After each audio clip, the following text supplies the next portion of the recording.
Universities. So before you scroll, listen to this, especially if you have plans of studying abroad in the coming year. So most students have issues with their transcript. This is about your transcripts. Yeah.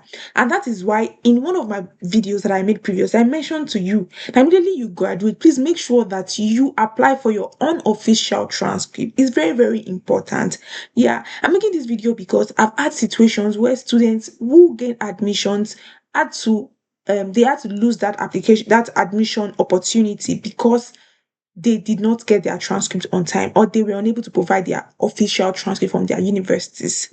Okay. If you're having a victim of this system, you can write in the comment section how you were able to navigate it. I understand that it can be quite traumatic. The fact that you applied to the university, you got admitted, and for you to get your unconditional admission letter, they asked you to submit your transcript, and you ended up losing the admission because your university could not send the transcript on time. This is not a story, or this is real life happening that is happening to so many people. And that is why in this video, I'm going to share with you some tips that can help you so that you don't become a victim of this situation. The truth is that most universities are trying their best to make sure that they're digitizing everything, but the process is still quite slow, especially if they have to send an hard copy to the university where you just got admitted to. It can be a really tough experience.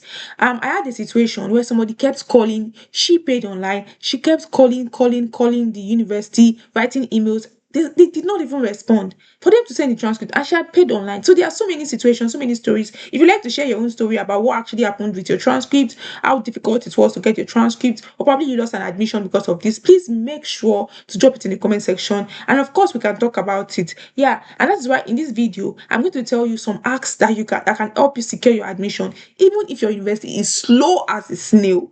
Remember, remember to subscribe to my channel.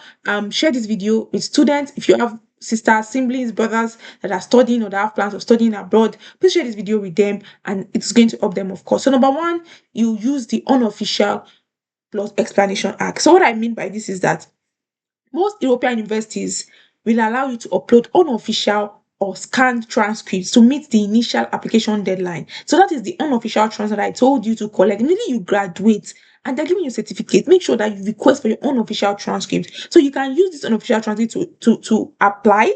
Yeah. And once they are giving the conditional offer, they'll ask you, okay, send your transcript. So during this time, at least they have the unofficial one. The university already has the unofficial one, and they understand. Sometimes some universities don't understand, but most universities understand if it's slow or something. Just have to probably write them a letter of explanation stating that the official version is in progress and that your that is expected to arrive at their place. So.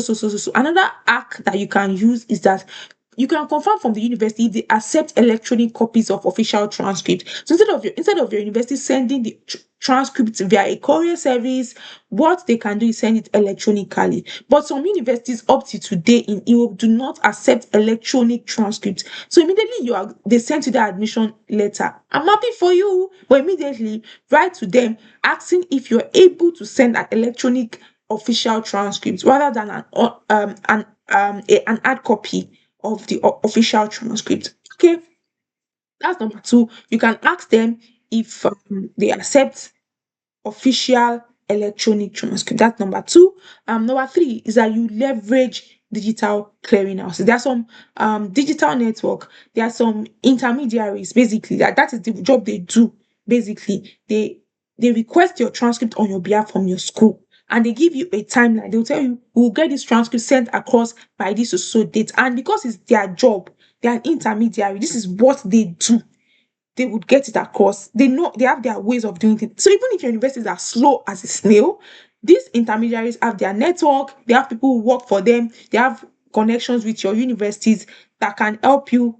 So they would help you get it and fast track it and make sure that it gets to the university by the deadline. Remember that most universities give you 2 weeks deadline to send the official transcript, or for your university to send the official transcript across to them. Remember that it's very good that you always communicate with them. If there's anything at all, make sure you write to the admission officer and explain the situation. This is it, this is it. Especially if you already submitted previously the unofficial transcript, I'm telling you, it would be best for you to explain. No, don't just let the opportunity slide. The fourth hack I'm going to give you is if you are studying in the same country. Example, you did your first masters, probably you did your masters in that country, then you applied for a PhD or you applied for another master's in another university and you got admitted, and you are not able to quickly send the transcript by the time that they asked you to send it, what you can do is write to the admission office of the university that granted you the admission and ask them that is it possible that the university that you attended previously in that same country can send the evaluation documents that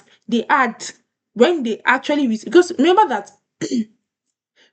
when you applied for that first university, they requested for your transcript, especially if it was a master's program. You submitted your transcript right to them and they evaluated that document. So they have the record of it. So you can ask your university, the new one that you want to attend, if they're able to accept the evaluation from the previous university while you wait for your bachelor's university or your undergraduate university to send your transcript to them. This is why I said this. This is very useful because that school would accept, most schools they would accept because they believe that if a previous university had had previously gotten a document, your transcript from your old school, from your previous school, they believe and they have evaluated it. They trust that school basically. As far as it's their country, they trust that school that they have evaluated. And it's not like you're not sending, it's not like your undergraduate university is not sending that document. You just want to buy more time. You understand? I'm telling you, this is a life hack that I'm not sure that anybody has told you before. So this is key. Don't lose the admission for any reason. And the last one is the registrar's proof letter. To be candid with you, most students don't know that they can do this. If your transcript is delayed by just 1 day or 2 days, it's good that you first ask your registrar for a letter of expected graduation or a statement of result. European University's office are often sympathetic to systematic delays. If you provide an official letter explaining the delay from the university itself, you can attach the payment proof that you have made your payment. I'm telling you, this can help you. Okay, overall, don't forget that above all these things, the most important thing is proxy, physical proxy. If you have somebody in your school or where you graduated that can help you go to the office physically, still the best. It's like the best thing. This can be a trusted friend, it can be a professional agent. This is still the best. But remember that you always have to provide them with an authorization letter and a copy of your ID so they can act on your behalf. I hope that this video helps you. Thank you so much for watching my video. Make sure to subscribe and have a great day, besties. Bye.